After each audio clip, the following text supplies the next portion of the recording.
Hi and welcome back to this course. My name is Cynthia Wakio, and today we're going to be looking at what employers look for in a CV. And I'm joined by an experienced recruiter who has done this for over 12 years, who's going to be telling us what he looks for.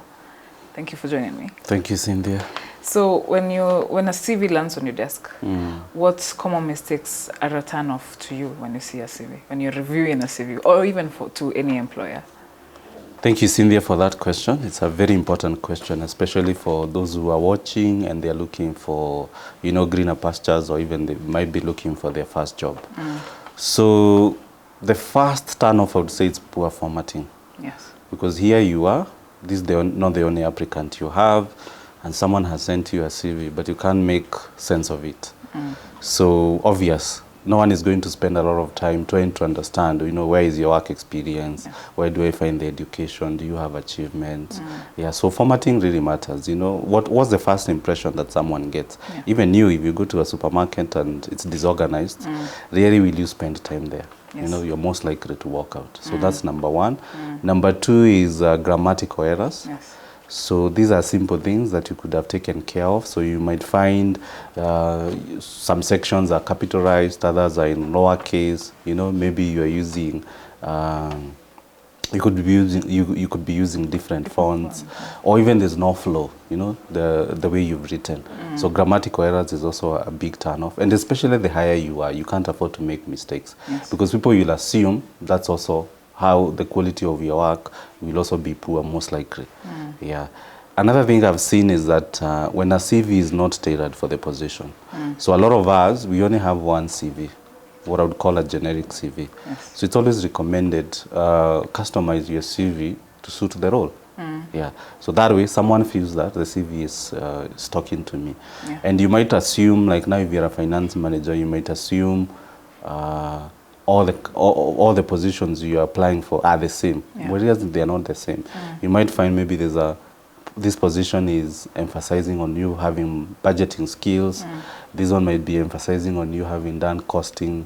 So those are the things. Now you look at your CV, you see has that come out clearly, and then you make sure that it's indeed it's the first thing maybe someone sees, or at least you've devoted a bit of time on it. Yeah. Is there anything else that also comes to mind? Also rank this CV. Yes. So unless you are applying for a university role, there's no need for you to have a 15-page CV. So the more concise, to the point it is, the better. Because like I said at the beginning, you're not the only applicant. So if I have 1,000 CVs, and it's possible to get 1,000 CVs, I don't have all the time to go looking on page 5 information that I should have seen, at the first glance. Yeah. So I would say top of mind, those would be my top concerns. And like you've said, I've been through it all. Yeah. So those are the things to look out for. Yeah. Yeah. So of course it's all about first impression, which is very important. Yes. Which leads me to my next question. What do you look for in a CV? I believe in a recruiter or employer out there, when they come across the CV. Number one, the first thing that you interest them will be the work experience. And here the question will be, is it relevant to the role? So as much as possible, like I had said, tailor your CV to suit the role. Yes. Yeah. Because the employer would want to feel that you are a good fit. And like I always say, if you've been a regular visitor to this channel, the work of the CV is to help you get to the next stage, whereby now you'll be able to sell your skills one-on-one. Yeah. So look at the roles. Is it tailored to match the job description? Yeah. So that's number one. Number two, that means also your CV, don't make it generic. So look at things like the career objective, the skills, customize them as much as possible to suit the role. So I'll give an example. If it's the career objective, so you find people saying, so if it's you, would say, oh, I'm a digital marketer with 7 years of experience, talented, motivated, all that. Very generic statements. But if you just say, yeah, I have 7 years of experience in digital marketing, I'm conversant with SEO, PR, crisis communication, all that. So you see, this one is quite specific to the role. Yes. Yeah, because you being motivated, you being a hard worker, you being inspired, how does that help me if you don't have the key skills that I'm looking for? Yeah. So that's number two. The other thing I'd be interested in is I'll look at the length. How long have you been staying with an employer? So unless there's no valid reason, if I see, you know, short stints, that raises an alarm. Because it's in the best interest of an employer. They'll be looking for someone who'll also stay with them. So if you have short stints, then that's a cause for alarm. And that's why I always recommend it. So if it was a consultancy, just write digital marketer, corporate staffing services, then you say maybe it's a consultancy, or you say it's a contract.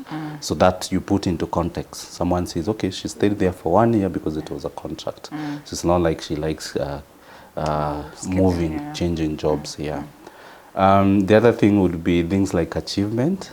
And again, the more, if they are relevant to the role, the better. So for example, if you come and tell me, oh, you set up the department, you introduce videos, you introduce search engine optimization, you started doing Google advertising, you see someone out says, okay, this is indeed someone worth talking about. So achievements, they're important.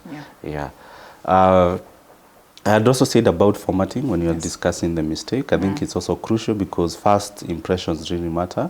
So remember, this someone has never met you. They don't know about your ability. So they are judging you on the document that you presented. So how is the layout? Have you presented your skills very well, your experience? Is it inviting? Does someone feel, okay, let me meet this person? So I would say those are the important sections I would look for in a CV. And also maybe an additional one is make sure there's no conflicting information.